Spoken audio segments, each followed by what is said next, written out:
अस्सलामुअलैकुम एवरीवन। आज मैं आप सबसे एक इम्पॉर्टेंट बात शेयर करना चाहती हूँ। आजकल हम अपनी मातृभाषा यानी कश्मीरी में बच्चों से बात करना और उन्हें सिखाना धीरे धीरे कम कर रहे हैं। इसी वजह से बहुत से बच्चे अपनी कश्मीरी लैंग्वेज को पूरी तरह समझ नहीं पा रहे हैं। कुछ बच्चे थोड़ा समझ लेते हैं, लेकिन ज़्यादातर बच्चे सिर्फ उर्दू या इंग्लिश में ही बात करते हैं और उसी लैंग्वेज को समझते भी हैं।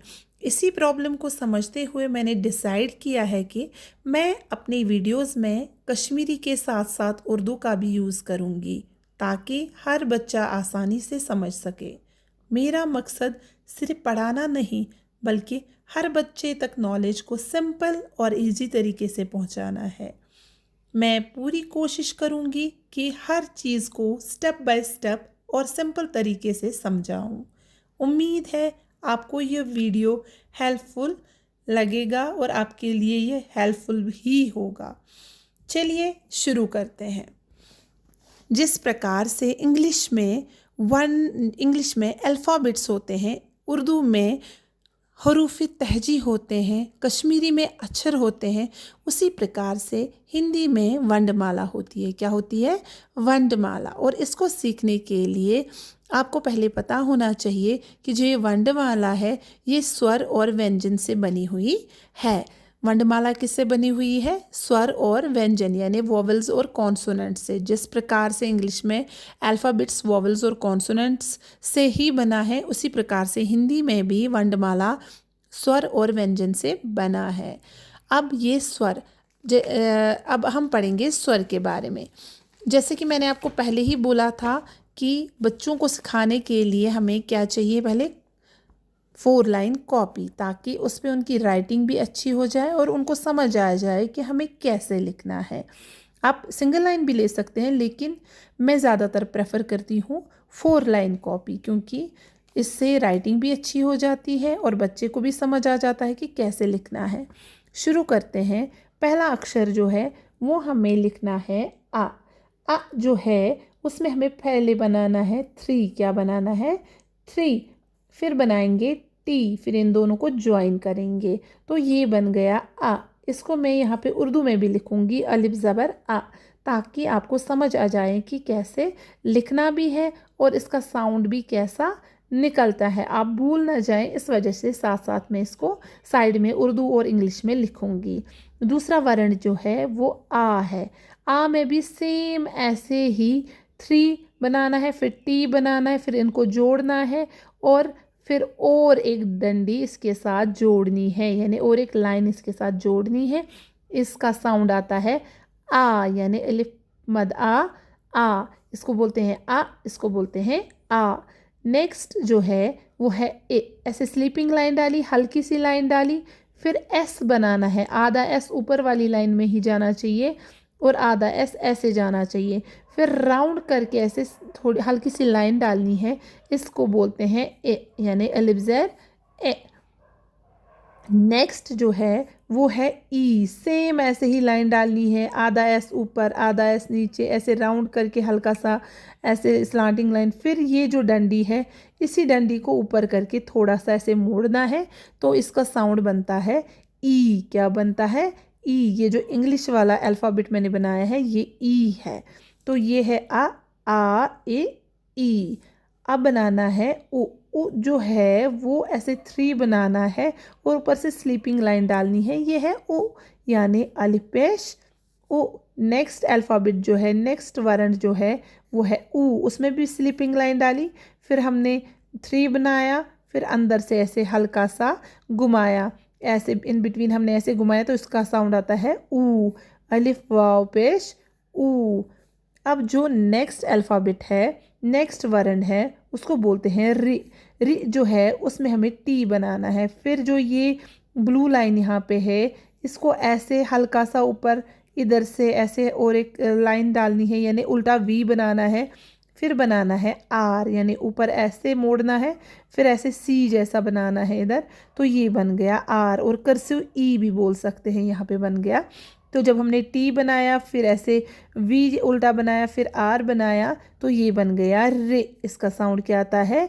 रे। रियजेर रे। अब बनाएंगे ए बनाने में बच्चों को ज़्यादा दिक्कत आती है। हमें क्या करना है, हमने एक स्लीपिंग लाइन डालनी है और 2 लाइंस डालनी है बराबर बराबर की, फिर एक स्लांटिंग लाइन डालनी है, फिर हल्का सा इधर मोड़ना है, तो इसका साउंड आता है ए। जो इंग्लिश अल्फ़ाबेट बनाया है ये इसका साउंड है।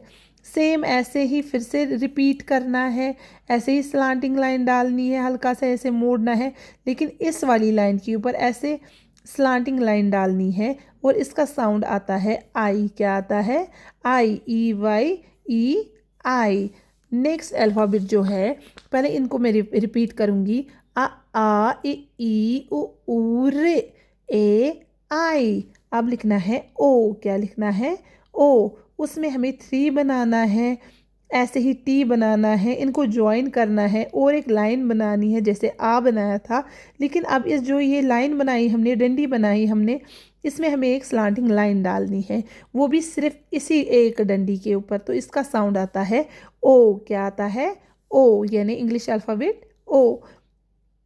अब हम बनाएंगे आओ। आओ में भी सेम यही रिपीट जाता है, इसमें भी ऐसे ही 2 डंडियाँ जाएंगी, ऐसे ही ये ज्वाइन होगा, लेकिन जो हमने ये स्लांटिंग लाइन एक डाली, इसी पे और एक लाइन ऐसे डालनी है, यानी और एक फूल चढ़ाना है इधर। तो इसको बोलते हैं आओ। क्या बोलते हैं?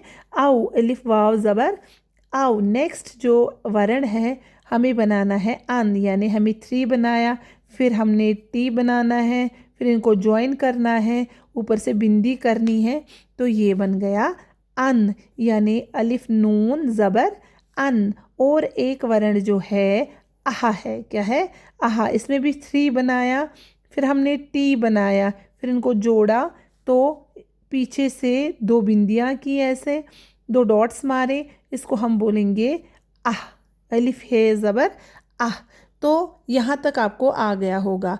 आ ई उ रे ए आई ओ आउ अन आह। अब इनकी मात्राएं, यानी इनका शॉर्ट फॉर्म, जिनको हम उर्दू में बोलते हैं आदि शक्लें। क्या बोलते हैं? आदि शक्लें। कंफ्यूज नहीं होना है कि ये यहाँ से हमने क्यों ऐसे लिखा है। ये मैंने इस वजह से लिखा है ताकि आप लोगों को ये याद रहे कि ये कैसे साउंड करता है।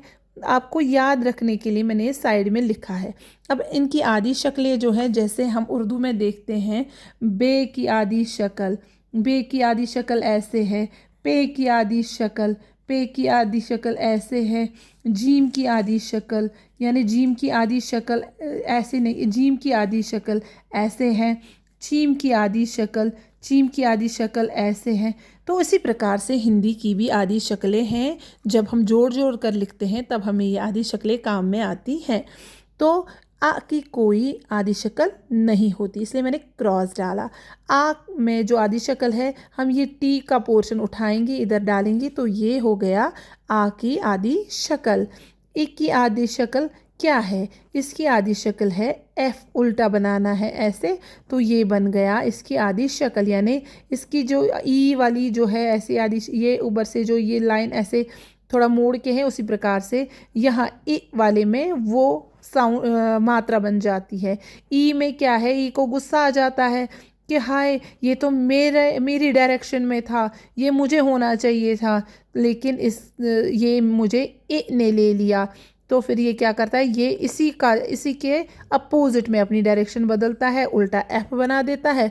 तो ये इसकी मात्रा है। अब उ जो है, जैसे हम उर्दू में पेश लिखते हैं तो बन जाता है, ऊ की भी वो मात्रा बन जाती है। आप ये समझ सकते हैं कि यहाँ से जो ये आधा हिस्सा है ये, तो यही इसकी मात्रा है।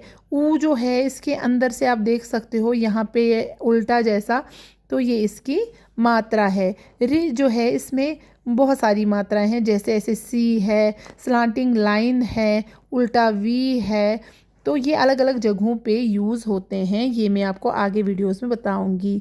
ए जो है, इसमें ऐसे स्लीपिंग लाइन डालनी है, ऊपर से स्लांटिंग लाइन, ये इसकी मात्रा बन गई, इसकी आधी शक्ल बन गई। आई जो है, इसमें तो एक डंडी है, इसके साथ साथ और एक डंडी भी डालनी है, तो ये इसकी मात्रा बन गई। अब जो ओ है, उसमें ये आधा पोर्शन, जो ये टी वाला पोर्शन है, उठाना है विद डंडी, तो ये इसकी आधी शक्ल है। आओ में भी सेम ऐसे ही ये वाली टी वाली जो पोजीशन है उठानी है, ये डंडी उठानी है और ये फूल दो जो ऊपर है ये भी इसी एक डंडी के ऊपर होने चाहिए। तो ये इसकी आधी शक्ल है। और अन जो है स्लीपिंग लाइन के ऊपर जो ये बिंदी है ये अन का साउंड है। और आह जो है इसमें केवल आपको ये दो बिंदियाँ रखनी है। तो ये इनकी आधी शक्लें है। तो उम्मीद है मुझे कि आपको सब समझ आया होगा। फिर भी मैं आपको फिर से एक बार दोहराती हूँ। आ ए ई ओ रे, ए आई ओ औ अन आ। तो उम्मीद है कि आप सब को ये वीडियो पसंद आया होगा और आपको समझाने में आसानी होगी, समझने में आसानी होगी। अगर आपको मेरा ये एफ़र्ट अच्छा लगा तो प्लीज़ वीडियो को लाइक करें, शेयर करें और चैनल को सब्सक्राइब करना ना भूलें। आप अपनी राय और सजेशंस कमेंट्स में ज़रूर शेयर करें ताकि मैं और बेहतर तरीके से आपको हिंदी समझा सकूं। धन्यवाद। Thank you.